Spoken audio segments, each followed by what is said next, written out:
नारायण नमस्कृत्य नरं चैव नरोत्तमं देवीं सरस्वती व्यासं ततो जयमुदीरयेत्।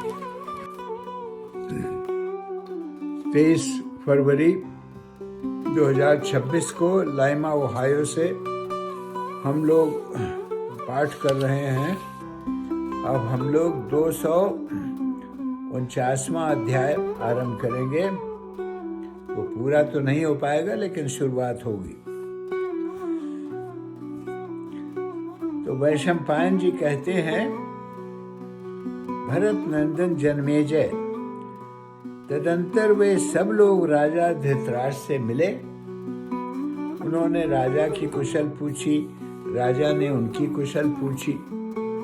उन लोगों ने समंग नामक एक ग्वाले को पहले से ही सिखा पढ़ा करके ठीक कर रखा था।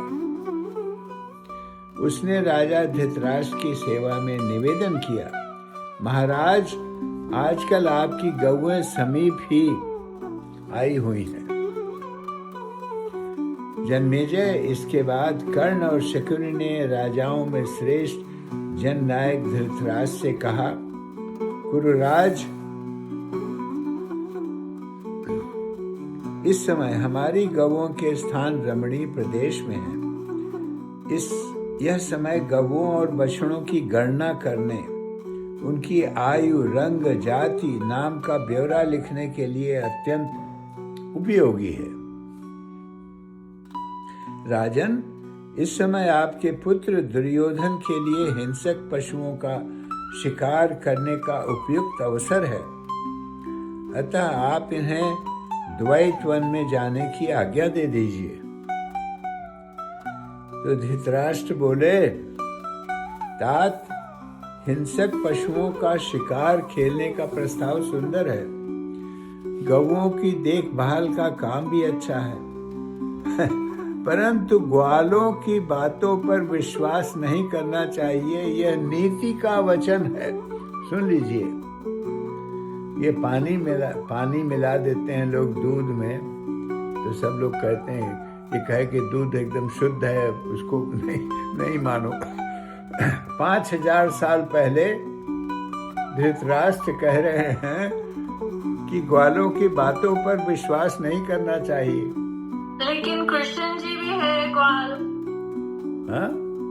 कृष्ण जी भी तो गैया चलाने वाले ग्वाल हैं। नहीं, वो तो ये ग्वाले जो देखभाल करते हैं उनकी बात हो रही है, ये उनकी थोड़ी है। वो तो यादव वंश के थे। ओके। तो मैंने सुना है नरश्रेष्ठ पांडव भी इन दिनों वहां कहीं आसपास ठहरे हुए हैं। अतः तुम लोगों को मैं वहां स्वयं जाने की आज्ञा नहीं दे सकता हूं। उनका इंस्टिंक्ट यही बोला धृतराष्ट्र का।